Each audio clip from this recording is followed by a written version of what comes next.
श्री राधे कृष्ण भगवान की जय। श्री राधे कृष्णाभ्याम नमः।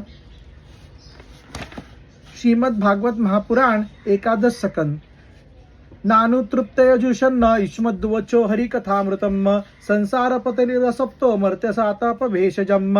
योगीश्वरों में एक मृत्यु का शिकार मनुष्य हूँ। संसार के तरह तरह के तापों ने मुझे बहुत दिनों से तपा रखा है। आप लोग जो भगवत कथा रूप अमृत का पान कर रहे हैं वह उन तापों को मिटाने की एकमात्र औषधि है। इसलिए मैं आप लोगों को इस वाणी का सेवन करते करते तृप्त नहीं होता। आप कृपया और कहिए। अंतरिक्ष उवाच एभिभृतानि भूतात्मा महार्तभूर्त महाभुज ससर्जावचानयाध्यम स्वमात्र प्रसिद्धये। अब तीसरे योगेश्वर अंतरिक्ष जी ने कहा, राजन, भगवान की माया स्वरूप तो अनिवर्चनीय है, इसलिए उसके कार्यों के द्वारा उसका निरूपण होता है। आदि पुरुष परमात्मा जिस शक्ति से संपूर्ण भूतों के कारण बनते हैं और उनके विषय भोग तथा मोक्ष की सिद्धि के लिए अथवा अपने उपासकों की उत्कृष्ट सिद्धि के लिए स्वनिर्मित पंचभूतों के द्वारा नाना प्रकार के देव मनुष्य आदि शरीरों की सृष्टि करते हैं, उसी को माया कहते हैं।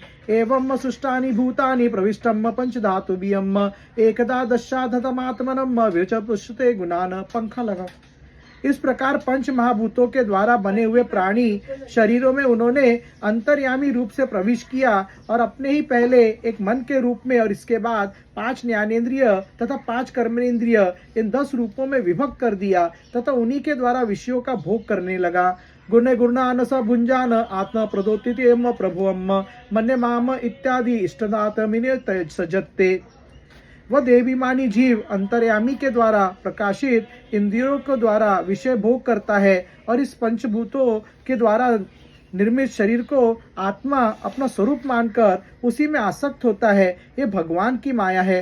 कर्माणि कर्मभियम कुर्वन्न सनिमित्तानि में देह ब्रूत सन ततत कर्म फलम गृहन्न व्रतिमेह सुखतेरम। अब वह कर्मेंद्रियों से सकाम कर्म करता है और उनके अनुसार शुभ कर्म का फल सुख और अशुभ कर्म का फल दुख भोगने करने लगता है और शरीरधारी होकर इस संसार में भटकने लगता है। ये भगवान की माया है। पानी दो। इततम कर्म गीतार्चन ब्रह्म भद्र वाहम पुमान आभुत संपलवात सर्गपल्या वशुनुते वशम।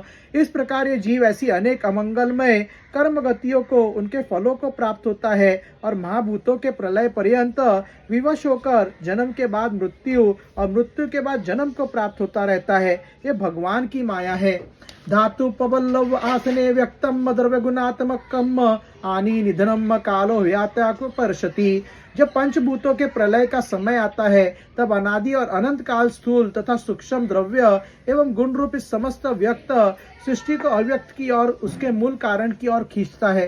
ये भगवान की माया है। शतवर्षानावृष्टो भूवि तत्कालोपचिताशरणो लोक संस्त्रिय न प्रतिष्यति।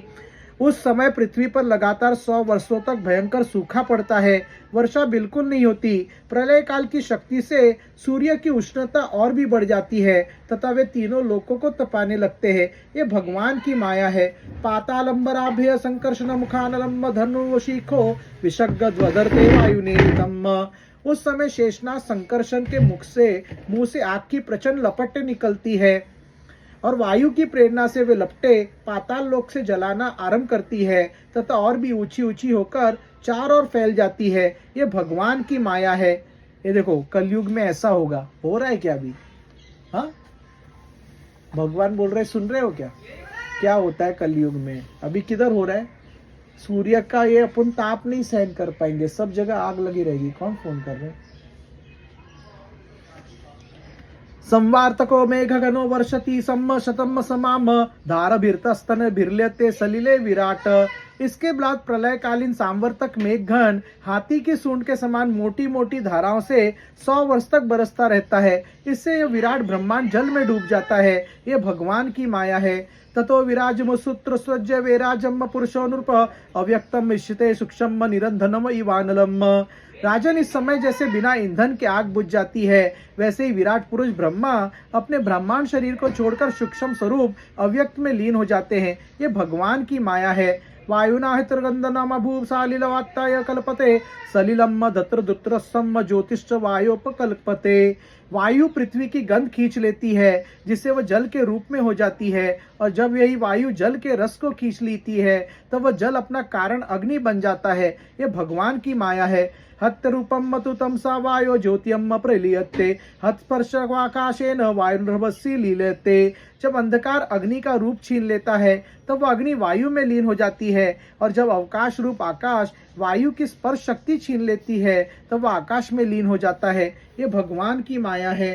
कालात्मनात्रुगुणम नभ आत्मनि लीयते इंद्रियाणि मनो बुद्धियम स वेकरण ग्रुप प्रविशन्ति हृंकारम स्वर्गुणात्मनि। राजन, तदंतर काल रूप ईश्वर आकाश के शब्द गुण को हरण कर लेता है, जिससे वह तामस अहंकार में लीन हो जाता है। इंद्रिया और बुद्धि राजस अहंकार में लीन होती है। मन सात्विक अहंकार से उत्पन्न देवताओं के साथ सात्विक अहंकार में प्रवेश कर जाता है तथा अपने 3 प्रकार के कार्यों के साथ अहंकार महतत्व में लीन हो जाता है। महतत्व प्रकृति में और प्रकृति ब्रह्म में लीन होती है। फिर इसके उल्टे क्रम से सृष्टि होती है। ये भगवान की माया है। एष माया भगवतम सगरसित च कारणी सन त्रिवर्णात् वस्नस्ताम्बिर किम भूयम श्रोतिमिच्छासी। यह सृष्टि, स्थिति और संहार करने वाली त्रिवर्णमयी माया है। इसका हमने आपसे वर्णन किया। अब आप और क्या सुनना चाहते हैं? राजोवाच एतावमेश्वर्यम माया दुस्तमतापम्भियम तरंतज्यम स्थूलधियो महर्षे इदमुच्यत्याम। राजा निमि ने पूछा, महर्षि जी, इस भगवान की माया को पार करना उन लोगों के लिए तो बहुत ही कठिन है जो अपने मन को वश में नहीं कर पाए हैं। अब आप कृपा करके बताइए कि जो लोग शरीर आदि में आत्मबुद्धि रखते हैं तथा जिनको समझ मोटी है, वे भी अनायासी से कैसे पार कर सकते हैं? प्रबुद्धुवाच कर्माण्यर्भमानम दुःखैत्य सुखाय च पश्येत पाक विपारसम मिथुनी चारिणाम नृणाम। अब चौथे योगीश्वर प्रबुद्ध जी बोले, राजन, स्त्री पुरुष संबंध और बंधनों में बंधे हुए संसारी मनुष्य सुख की प्राप्ति और दुख की निवृत्ति के लिए बड़े बड़े कर्म करते रहते हैं। जो पुरुष माया के पार जाना चाहता है उसको विचार करना चाहिए कि उनके कर्मों का फल किस प्रकार विपरीत हो जाता है। वे सुख के बदले दुख पाते हैं और दुख निवृत्ति के स्थान पर दिनों दिन दुख बढ़ता ही जाता है। नित्यानिर्देन वित्वेव न भुर्लितात्म मृत्युना गृहपत्यात शुभियम का प्रीतियम साधित्यश्चलेयम। एक धन को ही ले लो, इसके दिन पर दिन दुख बढ़ता ही है। इसको पाना भी कठिन है, और यदि किस प्रकार मिल भी जाए तो आत्मा के लिए तो यह मृत्यु स्वरूप ही है। जो इसके उलझनों में पड़ जाता है वह अपने आप को भूल जाता है। इसी प्रकार घर, पुत्र, स्वजन संबंधी, पशुधन आदि भी अनित्य और नाशवानी है। यदि कोई इन्हें जुटा भी ले तो इनसे क्या सुख शांति मिल सकती है? एवं लोकम परम विधिनाशोरम कर्म निर्मितम सत्तुल्याशयश धवसम यथा मंडलवर्ती नाम। इसी प्रकार जो मनुष्य माया से पार जाना चाहता है उसे यह भी समझ लेना चाहिए कि मरने के बाद प्राप्त होने वाले लोक परलोक की भी ऐसे ही नाशवान है, क्योंकि इस लोक की वस्तुओं के समान वे भी कुछ सीमित कर्मों के सीमित फल मात्र है। वहाँ भी पृथ्वी के छोटे छोटे राजाओं के समान बराबर वालों से होड़ अथवा लाग डांट रहती है। अधिक ऐश्वर्य और सुख वालों के प्रति विचिंद्रावेशन तथा ईर्ष्या द्वेष का भाव रहता है।